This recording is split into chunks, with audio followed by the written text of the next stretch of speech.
The Texas sun had begun its slow descent, washing the horizon in shades of copper and rose, when Emily Carter realized she might not live to see the moonrise. Her breaths were uneven, her throat dry as the dust beneath her boots, and the pain in her ankle felt like molten iron. She could still hear the rattlesnake's warning rattle in her head, as if it were mocking her from somewhere in the grass. She had been out here for the simplest of reasons, picking wildflowers along the fence line. Not because she needed them, but because she hoped they might ease the edge of Tom's temper after their argument that morning. He'd been cold all week, distant, and when she tried to talk to him about the bills piling up, he'd slammed the door and muttered something about her never knowing when to shut up. When the snake struck, she had dropped into the dirt, clutching her leg and gasping. She had called for him, her voice raw with panic. Tom had turned to look at her, but there was no shock in his eyes, only irritation. "You'll just slow me down," he said, his voice flat and cold. "Tom, it's a snake." But the rest of her plea vanished under the sound of the truck door slamming.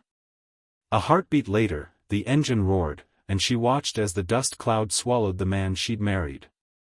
Emily had thought she might scream, but the pain was too consuming. Now, every step she tried to take felt like moving through water. Her vision blurred at the edges. She knew enough about rattlesnake venom to understand she had little time. The plains around her stretched endlessly, a vast sea of brittle grass swaying in the hot wind. A hawk circled above, its cry sharp in the quiet. Emily's knees buckled, and she sank into the dirt.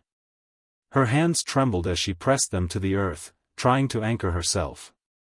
Her father's voice floated back from a memory, that warm, rough tone he'd had when he sat on the porch with her as a child.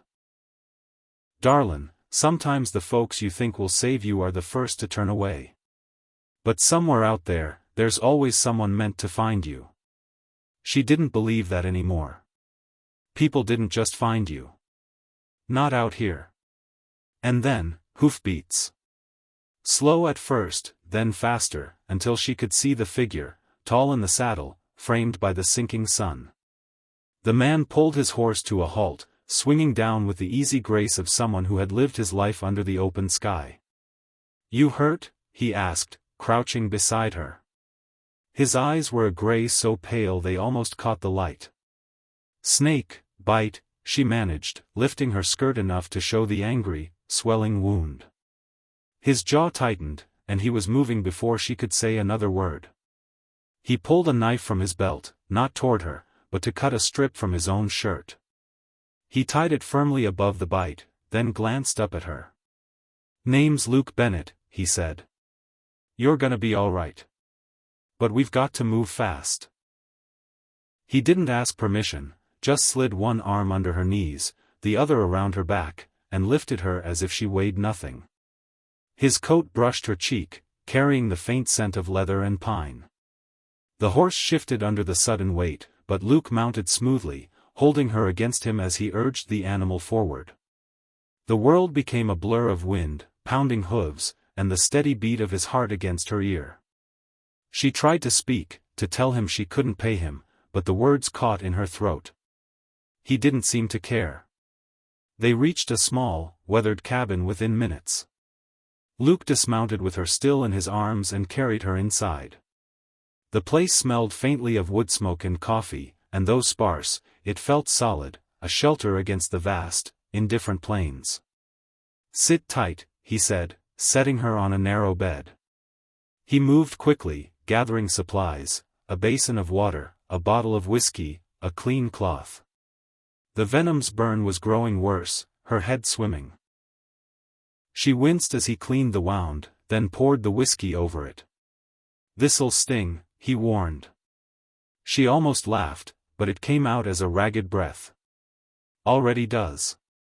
He gave a faint smile, the first sign of softness in his weathered face. "You'll live.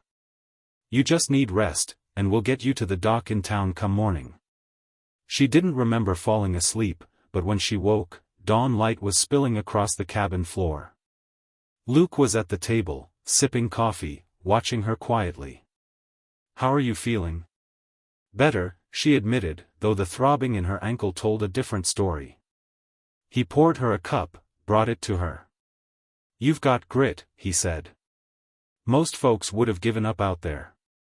"I almost did," she whispered. His gaze lingered, steady. "But you didn't. That counts for something."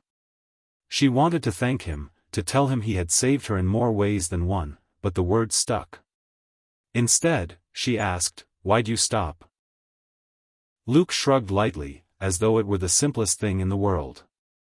"Because someone needed me."